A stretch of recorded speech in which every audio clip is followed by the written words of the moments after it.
Meanwhile, here back at home, bitter temperatures and heavy snow continue to grip parts of the Great Lakes and Northeast areas around Buffalo, New York. In fact, are experiencing this essentially whiteout conditions.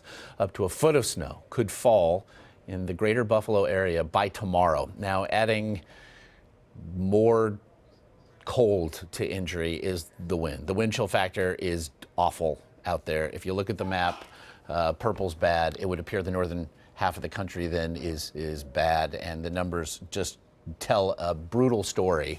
Also here to tell his chapter of said story, DeMarco Morgan, who's drawn the short straw for us today in Adams, New York. It is just off Lake Ontario.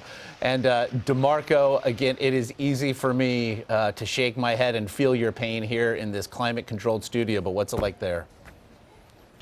I am so jealous of you, Josh. Let's just get that out there. It is brutally cold out here. And if you can't tell, the snow is almost knee deep. We're actually standing in the center of town here in Adams. And we've been able to talk to a lot of the locals here. Everybody's pretty nice up here. It's so cool. But they told me that I was overdressed for these temperatures. So I'm like, whoa. You can tell that's how locals are dealing with the weather here. But it is cold. It is dangerous. So you also want to play it safe. If you have to come out, you want to make sure that you dress for this with warm gloves. I have on hand warmers, I got toe warmers, I got a little bit of everything just to prepare and prep for what we're feeling out here. Right now it's 14 degrees and expected to get colder before the day is over with. We've accumulated at least 10 inches of snow right now here in Adams, the town of Adams.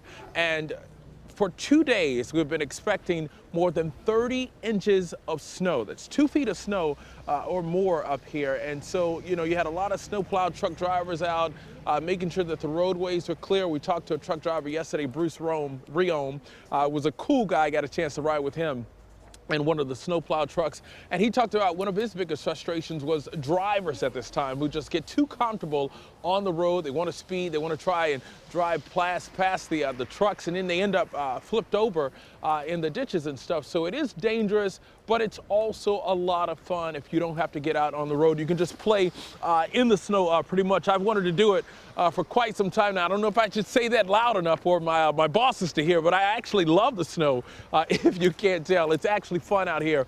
But again, people are still being safe. Watertown, which is about a couple of miles up the road from where we are, it's still pretty clear. But on some of the side streets, you see where it can be slick in spots, but the main roadways are clear. But it is cold, and there is a lake effect snow warning in effect until Friday morning, and then a wind chill advisory. Where you talked about those brutal cold temperatures will go into effect tonight. So you add the cold weather and the snow. That's a tough combination for anybody, Josh. Yeah, we just saw the time lapse, but I didn't, I don't think any of us were aware that you're actually having the time of your life up there. So I want you to get to work. Get to work on a nice snowman for us. I see those festive lights. It looks absolutely lovely there in Adams. We'll box up your stuff, and we can plant you there for the winter. You're gonna ship it to me. This will be my little bureau here, right? Yes. No, it's actually worth putting on a postcard. I am enjoying myself. I like snow. I spent some time working in Milwaukee, Wisconsin. When I first got there, I didn't like it because I was coming from the south. But as long as you dress for it, I'm cool. If a brother's dressed warm, it's all good, Josh. I can deal with it. But if I don't have the right clothes on, it's another story. DeMarco Morgan, you're always cool. Let's just be very clear about that. They're in the elements for us. DeMarco, we appreciate it, bud. You bet.